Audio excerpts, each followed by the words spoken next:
If you like me, you travel, and you like stabilized footage, something like this Crane M2S might be a great option for you.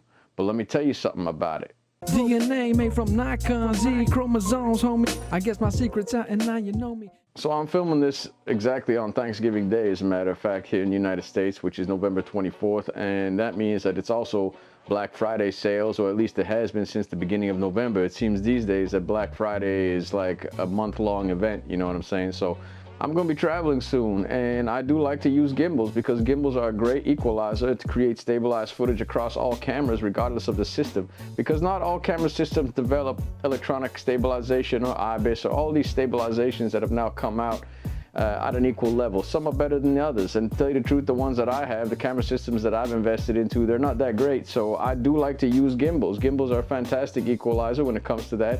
So I decided to pick up this Crane M2S because right now Best Buy was having a sale on it, and they knocked $90 off the price, and that brings it down to $179. So I bought the Crane M2S for $179 plus tax. Came out to like $192 or something like that. And to be honest with you, I'm not too sure how I feel about it. Now, I just got it and I started playing around with it, but I do have experience with gimbals, so it doesn't require that I take that much time to make an assessment of what I think of this gimbal in particular. Specifically because I had the Crane M2, which I actually got rid of just before picking this one up. Now, I was deciding between the M2S and the M3, and I'd watched a ton of videos about both of those gimbals, and the conclusion that I sort of came up with was that they're very similar in many respects. I mean, the M2S actually, I guess, is a little bit more compact in its size, but from what I can understand specs-wise, they're pretty much the same gimbal as far as the motors are concerned, the strength of the motors, the type of cameras that they support, and the lenses that they support with those cameras and camera systems. So for me, it was just more of an interest in getting something that was a little bit more compact because, like I said, I'm going to be traveling, and I want something that's going to be as compact as possible to be able to fit into my luggage. Another incentive for me personally is that I am invested in the Nikon Z camera systems. As you can see, here's my Z50, and I'm recording with my Z6 right now. And this particular gimbal is actually compatible with Nikon cameras via a USB-C to USB-C if it comes to, for example, the Z6, or USB-C to micro USB when it comes to the Z50. Now, you can go on YouTube, and I'm sure you're going to find several other reviews on this Crane M2S, especially older ones, because it came out, I don't know, at this point it was like 8 or 9 months ago, something like that, at the beginning of 2022. And obviously those were reviews where the company gave them the gimbal, and they, you know, have to sort of glowingly tell you how wonderful everything is. And it is a good gimbal, but they don't tell you in every instance what the negative aspects of it are. Now, I have no skin in the game, obviously, because I paid for this with my own money, so I'm going to tell you the real skinny, you know what I mean, what it is that this gimbal does well and where it falls short. Now, as I mentioned before, I had the Crane M2, and I was sort of hoping this would be a large leap forward from that Crane M2, but disappointingly, it really isn't. You know, I don't think that there's much difference between this one and the M2. So right off the bat, if you just want to hear one piece of advice and forego the rest of the video, I would say buy the Crane M2 because it's significantly less expensive at this point in time. And I do have a bit of seller's remorse having gotten rid of it as soon as I did. Maybe I should have kept it a little longer until I was able to get this one tested out and see what the differences really are, because quite frankly, had I kept it, I think I would have probably returned this one. That being said, to tell you the truth, I don't know if I'm going to keep this one, even though it's my only small compact gimbal that I have, and I am going to be traveling very soon. So I do have incentive to keep it to a certain extent, because I do require something like this that's going to give me stabilized footage, because I'm going to be traveling in a couple of weeks, and I don't really want to go backwards and buy the Crane M. I mean, I have it right now, so I'm sort of leaning towards keeping it, but there are certain things about it that I guess I was a little bit disappointed with that just instinctively make me want to return it. So when I had my Crane M2, I used to use that more specifically with this camera right here, which is my Samsung NX500. Now, this Samsung NX500 is an older camera. It came out in like 2014 or something like that. But it's actually still an excellent camera. It's an APS-C size sensor. It's a backside illuminated sensor. So it works very well. And I love using it sometimes just in the vlogging experience because it has this flip up screen, except for the fact that it's not a stabilized camera. There's absolutely no stabilization in this camera whatsoever. And if any of you have seen any of my other more recent videos, you'll know that I bought a box of Samsung NX camera parts, or lenses and cameras that were meant for parts, and I was able to refurbish them, more specifically this 12 to 24 lens. And this is a great vlogging lens. It's just got a beautiful optical quality to it. The image that comes out of this combination of this 12 to 24 and the Samsung NX500 is beautiful, except for the fact that, like I mentioned, this camera is completely unstabilized, and so is this lens, so the footage is terrible, you know what I mean, as far as being shaky and everything like that. But the great equalizer is a beautiful little gimbal like this. So I had my Crane M2, which functioned extremely well with this Samsung NX500 and did a great job of stabilizing the footage. I used it before, and I did a review video on the Samsung NX500 where I cheated a little bit, and I used a Crane M2 in that video from like a year and a half ago or something like that, and you could see how nice and stable the footage was with the Crane M2. Now the M2S, I was sort of expecting to be an improvement on the M2 from the perspective that the M2 had sort of a weight limit to it that allowed me to use more or less just this camera with it. I wasn't able to use any of my other ones with it. Now the Crane M2S advertises that it can do the Z50, the Z6, basically it could do a myriad of different APS-C size sensor cameras, which it can, I will vouch for that, and some full frame cameras. Now I did try to put my Z6 on it, and it just couldn't hold it. I'll tell you that straight off the bat. Now I will say that I did put my Z6 on there with a lens that they didn't have indicated in the section where it says what lenses it's compatible with. But to tell you the truth, like the Z6, the lens that I use is this one right here, which is the 24 to 70 S lens, the f4. And to me, the fact that it wasn't able to accommodate this lens with my Z6 is a big, like, bummer, let's be honest, because I think this is like the baseline of what it should have been able to accommodate, because there's a whole long list of lenses that it was able to accommodate. For example, I think it was able to accommodate the macro 50 2.8. It was able to accommodate the 28 millimeter and the 40 millimeter, the compact ones that they released just recently. I think both of them are f2 if I'm not mistaken, don't quote me on that. And I think there's like a 24 to 50 or something like that, which is like the kit lens that comes with the Z5. Which, to be honest with you, is not a lens I don't think anybody's going to be interested in using. So for me, being able to use the 24 to 70 with this particular gimbal might be asking a lot. I don't know, because yeah, it is kind of heavy, and the setup with the Z6, it has weight to it. There's no question about it. But based on what I was seeing with some of the other videos out there, I was thinking to myself, maybe this is just at the upper limit of what this gimbal can handle. But it turns out it couldn't handle it at all, to be honest with you. First of all, I couldn't get it balanced because of the dimensions of the camera, so I was more or less relying on the strength of the motors, and it just didn't have enough strength to be able to support that. And when it doesn't have the strength to support it, what it does is it more or less goes into this like sleep mode. You get like these Z's that appear across the screen, and it just kind of like flops over limp, you know what I mean? So, but it also did that with what I was really hoping it would work with, and that is my Samsung NX1 with this beautiful 16 to 50 optically stabilized S lens. Now, it really couldn't handle this at all. Obviously, the dimensions of the camera are quite large, and it is a heavy setup, I will say that, but it couldn't handle it. I couldn't balance it. It couldn't support the weight. The motors just weren't strong enough at all, and it went straight into limp mode. So when I first got it out of the box, one of the interesting things that I wanted to do with it, obviously right off the bat, was, you know, start it off on a reasonable level. So I got my Z50, and with the Z50, it does work very well. I'm able to balance it.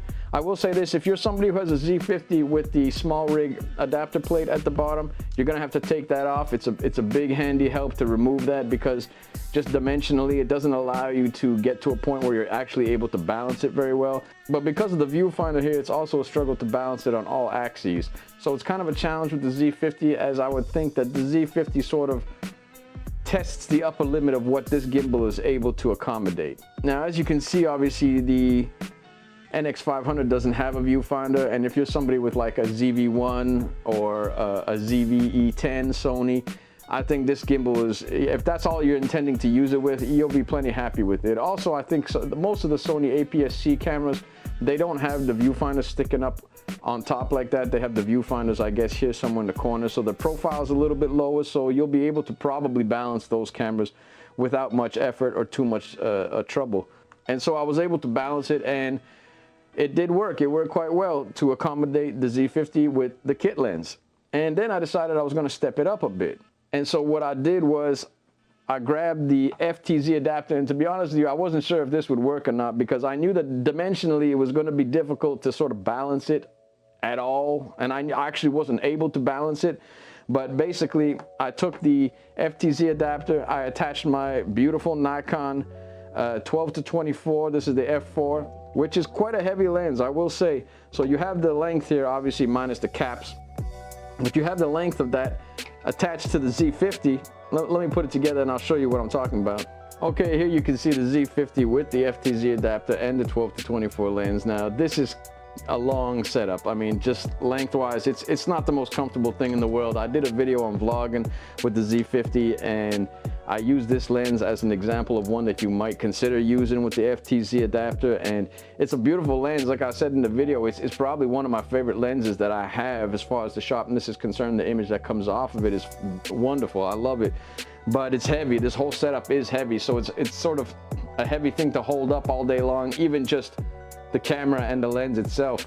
Let me see if I could balance it, because I was able to balance it. Well, actually, no, let me correct myself. I wasn't able to balance it, but the motors were strong enough to compensate for the limit to which I was able to balance it in order to actually keep this thing on there nice and straight, balanced, leveled, and operating correctly, and I didn't have a problem with it. So let's see if I could recreate that. I don't know if that was like a one-time thing, but if I did it before, I should be able to do it again. Let's try this again. Okay, well, you can see that this is not balanced in the least, obviously. I mean, but I have it to the limits of where you see how front heavy it is. I mean, it's just, but I have it to the limits of where it'll fit within the dimensions that these arms allow it to. So let's see if I turn it on. I think from my first experience, the strength of the motors were able to compensate for that. So let's see, I'm just gonna hold it here gently until, there you go. And it's holding, you know, and it's works okay. I mean, you have a certain limited range of movement with it, but when I saw that, I was actually impressed. I was like, wow, I mean, I never thought it would actually accommodate that. I thought that this lens was definitely going to be too big, too heavy, and it just wasn't gonna work, you know. And if I try it on the selfie thing by pressing the trigger 3 times, hey. So, I mean, there you go. You know, you have yourself a vlogging setup stabilized with a 12-24, because the lens is not stabilized. There is electronic stabilization in the camera, but it's an unstabilized lens. So, you know, you could turn off the electronic stabilization as well if you want that little bit wider perspective. But at 12 millimeters, you could even leave the electronic stabilization on to try and get rid of little jitters if the motors are sort of struggling with it or anything like that. But point is that I was pretty impressed with this. You know, I thought this was definitely on the upper limit of what it was going to be able to handle, and as it turns out, that is the upper limit of what it can handle. This was the heaviest setup that I was able to set this Crane M2S up to be able to withstand, because everything else that I threw at it after this didn't work. Now, granted, that is impressive, but it's not good enough for what I wanted, you know what I'm saying? So maybe I'm splitting hairs here, maybe I'm trying to be unrealistic when it comes to what I think something this small can handle, but I don't think so, to tell you the truth. Now, like I mentioned before, if you watch some of the other videos, you got the impression that, hey, shit, man, this thing can handle a full frame camera. If you're talking about full frame camera, it should be able to handle a good sized APS-C lens as well as an APS-C body on it if it can handle a full frame camera. Now, this is real front heavy too, you know what I mean? You can see how much it extends out. So, you know, kudos to the motors for being able to handle that. But, you know, like I said, this is the upper limit. I did try it afterwards with this Sigma 17-50 that was adapted to the FTZ adapter and the Z50, and it couldn't do it. It just couldn't do it. It was too front heavy. Granted, this is a very heavy lens.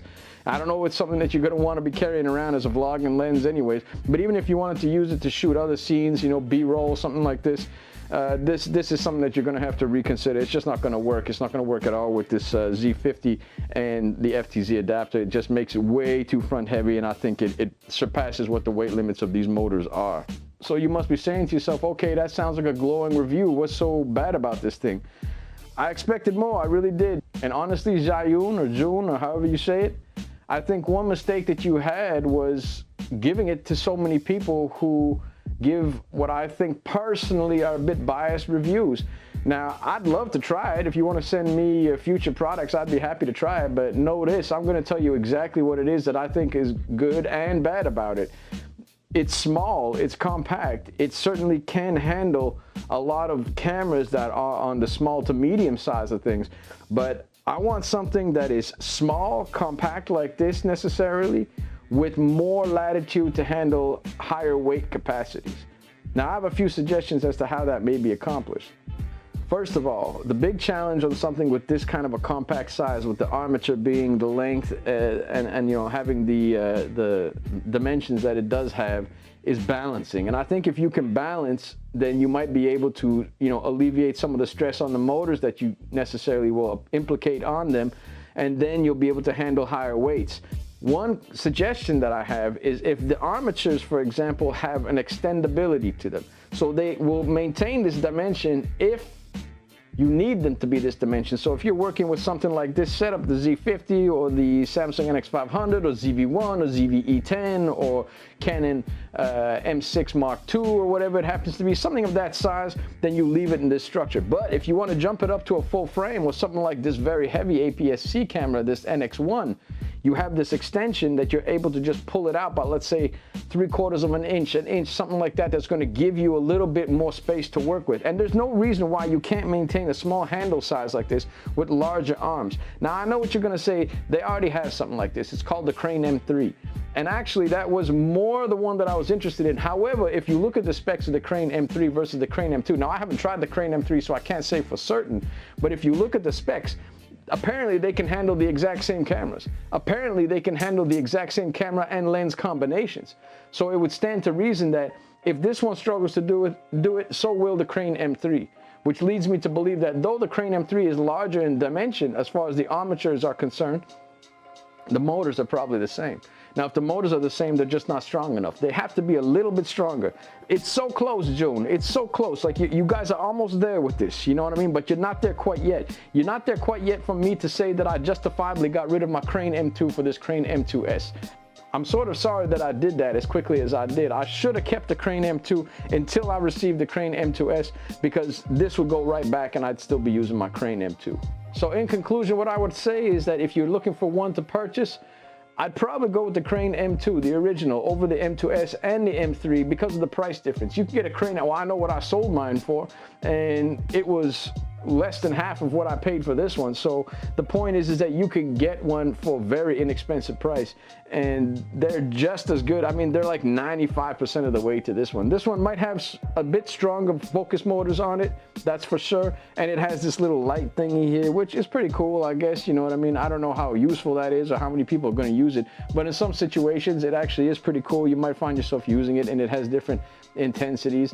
But if it were me to do again, unfortunately, like an idiot, I think I got the wrong one. I'd love to try the Crane M3 just to see if maybe the complaints that I have are alleviated with that one, but somehow I don't think they are, even though it does have longer armature. I just think that the motors just aren't strong enough yet in order to be able to handle that. The Crane M2, like if you have a camera similar to this one, like I said, the NX500 or a ZV-E10 or something like that, go with the Crane M2. You're going to be more than satisfied with it, you know. Guaranteed you're not going to be able to use every lens with it. Obviously, there's a certain limitation to what it is as far as the weight that it can handle, but I think that's what I'm waiting for. The next upgrade has to be more powerful motors, you know what I mean? And perhaps, like I said, extendable arms so that you can accommodate more than just what these physical arms with their physical dimensions are able to accommodate. It should be a range, you know what I mean? So you can have this type of dimension to be able to accommodate the smaller cameras. But if, and I'm saying if you do want to throw it up something like this here, NX1 or whatever, then you have that option of just, let's say, extending the arm a ½ inch to it this way, a ½ inch that way, allows you to balance it a little bit more appropriately.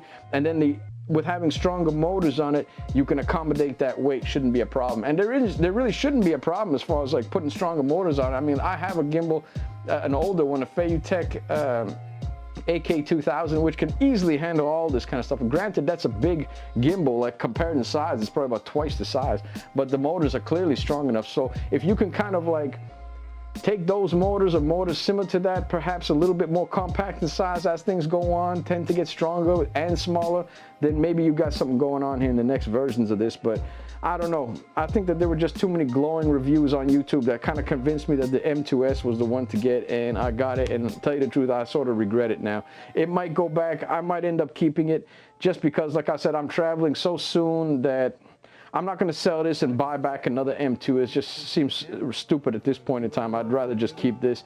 But, you know, I'm going to keep it a little bit longer and play around with it and see if it grows on me a little bit. But if I was to, you know, if I had more time between now and when I was leaving, I think I would probably return it, and maybe look for another option or something like that. But at this point in time, being so close to when it is that I'm going to be traveling, I might just keep it. I don't know. We'll see. That still remains to be seen. I have no idea. But that goes to show you how, in a sense, disappointed and dissatisfied I was with this particular setup for my needs. Now, if you're somebody who owns a ZV-E10, if you own a ZV-1, something like that, you'll be plenty happy with it. There's no question about it.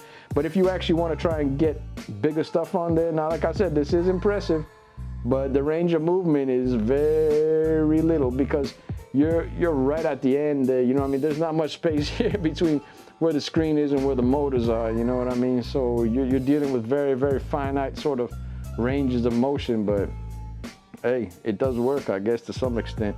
So it's an upgrade to the sense where it's this lens and this camera, I'm able to use it now, where I wasn't able to use it with my M2. So basically all I gained was one lens. I don't know if that's worth it to me or not, to tell you the truth. Like I said, I was really hoping to be able to use the Samsung NX1, but that's just something that didn't happen. Anyways, I would say Crane M2S, impressive on some things, but for my purposes, not an overall impressive gimbal. And from that perspective, had I known what I know now when I purchased it, I probably would have passed on this one and kept my Crane M2.